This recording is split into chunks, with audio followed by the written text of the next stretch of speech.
उत्तर प्रदेश में आज 3 जगहों पर उपचुनाव हो रहे हैं। मैनपुरी सीट पर लोकसभा का उपचुनाव हो रहा है और इसके अलावा रामपुर और खतौली पर विधानसभा का उपचुनाव हो रहा है। इस वक्त मैं जनपद मैनपुरी में मौजूद हूं और पहले मैं आपको ये जो क्रिश्चियन केजी प्राइमरी स्कूल है, ये एक बूथ बनाया गया है, इसकी तस्वीर दिखाता हूं कि देखिए यहाँ पर मतदान की प्रक्रिया जो है वो सुबह से ही शुरू हो चुकी है और मतदान केंद्र पर आपको सिक्योरिटी भी बहुत चाक चौबंद नजर आ रही होगी, क्योंकि इस बार मैनपुरी का चुनाव सबके लिए बेहद दिलचस्प बना हुआ है, क्योंकि यहाँ पर बहुत ज्यादा कांटे की लड़ाई देखने को मिल रही है। कुछ लोग भी हैं जो सुबह सुबह यहाँ पर मतदान कर बाहर निकले, उनसे बात करेंगे।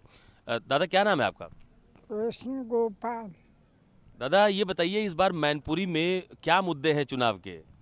चुनाव के मुद्दे दोनों चल रहे, साइकिल और कमल का फूल।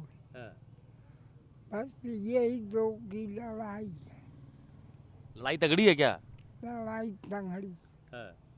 तो पहले इस तरह की लड़ाई थी क्या कभी? आप तो बहुत समय से मतदान कर रहे हैं।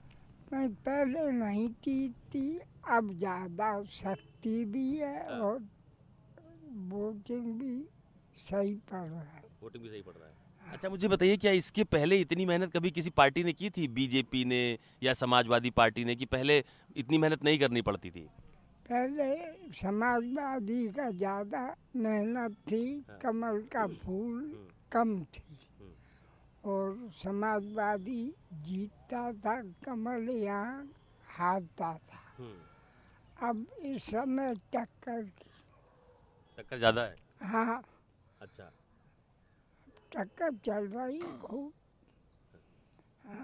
क्या नाम है भैया आपका? मेरा आशु गौर नाम है। आपने वोट डाल दिया? जी भैया। क्या मुद्दे रहे इस बार मैनपुरी के उपचुनाव में? मैनपुरी का उपचुनाव है तो बीजेपी बहुत संघर्ष कर रही है इस टाइम।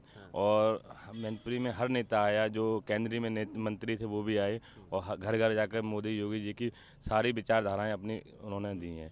और जनता, मैनपुरी जनता बहुत सोच समझ के वोट कर रही है। लड़ाई है? लड़ाई बहुत भयंकर है, कांटा है, दो कौन किसके ऊपर चला जाए, ये है। क्या नाम है आपका? मेरा नाम वैभव है। आपने वोट डाल दिया? जी, मैंने वोट डाल दिया अपना। अब मुझे आप ये बताओ कि इस बार उपचुनाव में तमाम सारे बड़े नेताओं ने कैंप किया मैनपुरी में, क्या माहौल है? माहौल तो एक तरफा है। यहाँ श्रद्धेय नेताजी ने पूरी मैनपुरी में काम किया है और उन्हें हम लोग वोट के रूप में श्रद्धांजलि दे रहे हैं। एक आहुति का हमें मौका मिला है उन्हें आहुति देने के लिए, तो श्रद्धांजलि बतौर एक वोट के स्वरूप ही जो है आहुति दे रहे हैं। लड़ाई नहीं है बीजेपी समाजवादी पार्टी मुझे में? ऐसा नहीं लगता है। मुझे क्या नाम है भैया आपका? जी, मैं आशीष यादव। आप वोट डाल दिया है? जी सर, वोट डाला हूँ। लड़ाई किसके किसके बीच में देखने को मिल रही है? देखिए, लड़ाई तो भाजपा और सपा के बीच में है, पर मैं ये लड़ाई नहीं मानता, क्योंकि नेताजी ने जो दिया मैनपुरी को वो कोई नहीं दे सकता। नेताजी, आप यहाँ कहीं भी चले जाएं, कहीं भी पूरे देश में अगर पूछा जाएगा कि कहाँ से हैं तो मैनपुरी कौन सी, मुलायम सिंह नेताजी वाली मैनपुरी। तो नेताजी ने मैनपुरी को पहचान दिया। कोई जाति नहीं पूछता, कोई धर्म नहीं पूछता, सिर्फ ये पूछता है कि नेताजी वाली मैनपुरी से। बीजेपी भी यही कह रहे थे कि वो भी नेताजी को श्रद्धांजलि दे रहे हैं। अगर वो श्रद्धांजलि देते तो नेताजी को असल श्रद्धांजलि ये होती कि इतनी जल्दी चुनाव नहीं कराते। एकदम से उन्होंने आपदा की तरह नेताजी की अस्थियां ठंडी भी नहीं हो पाई और तुरंत ही चुनाव करा दिया। और चुनाव करा के अपना कैंडिडेट खड़ा करके अगर उन्हें श्रद्धांजलि देनी थी तो आसानी से चुनाव आराम से होने देते और यहाँ कैंडिडेट ना खड़ा होकर नेताजी को श्रद्धांजलि देते। अगर असली श्रद्धांजलि तो चुनावी प्रक्रिया है, राजनीतिक दल उतारते हैं। क्या नाम है सर आपका? संजय कुमार सिंह आपने चौहान। वोट कर दिया? जी। तो किसके किसके बीच में लड़ाई है मैनपुरी में? यहाँ समाजवादी पार्टी कोई लड़ाई में नहीं है। यहाँ भाजपा का प्रचंड बहुमत से बीजेपी जीतेगी चुनाव और डिम्पल यादव हार की हैट्रिक करेंगी। नेताजी ने यहाँ विकास किया है, लेकिन ईमानदारी से वो विकास नहीं हुआ। कौन सा उद्योग लगा दिया मैनपुरी में जिससे लोगों को रोजगार मिलता? यहाँ कोई उद्योग नहीं लगा, लूट तंत्र चलता रहा।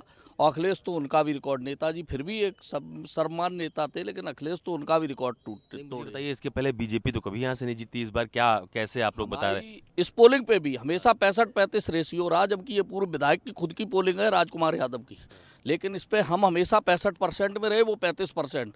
कहते भी हैं, मेरी पार्टी में कहा जाता तुम अपनी ही पोलिंग नहीं जीतते। हमने कि जीवन में नहीं जीतोगे, एड्रेस बदल लो तो भले ही जीतने लगो, इस पोलिंग पे नहीं जीतोगे। 65 हमारा होता, 35 उनका होता। सर, आपने वोट डाल दिया? वोट डाल दिया। क्या नाम है आपका? प्रमोद कठेरिया। तो किसके किसके बीच में लड़ाई है इस बार मैनपुरी में? लड़ाई में कोई है ही नहीं, खाली रघुराज सिंह ही जीत रहे। ये तमाम सारे लोग हैं जिनको आपने सुना मैनपुरी में, सबकी अपनी अलग अलग राय है। सबका लगभग यही कहना है कि इसका उनका उम्मीदवार इस बार चुनावी मैदान में है, चुनाव जीत जाएगा। लेकिन असलियत क्या है ये तो परिणाम बाद में पता चलेंगे। लेकिन मैनपुरी के भीतर जो लोकसभा के उपचुनाव की लड़ाई है वो बेहद दिलचस्प देखने को मिल रही है और लोग खुलकर अपनी बात भी सबके सामने रख रहे हैं। कैमरा पर्सन धर्मेंद्र साहू के साथ अशोक तिवारी, मैनपुरी, न्यूज़ 24। नमस्कार, मैं हूं मानक गुप्ता। अगर आपको हमारा ये वीडियो पसंद आया हो तो इसे लाइक और शेयर जरूर करें और हां, हमें सब्सक्राइब और फॉलो करना ना भूलें ताकि आप देश और दुनिया की कोई खबर मिस ना करें। तो जुड़े रहिए हमारे साथ और देखते रहिए न्यूज़ 24।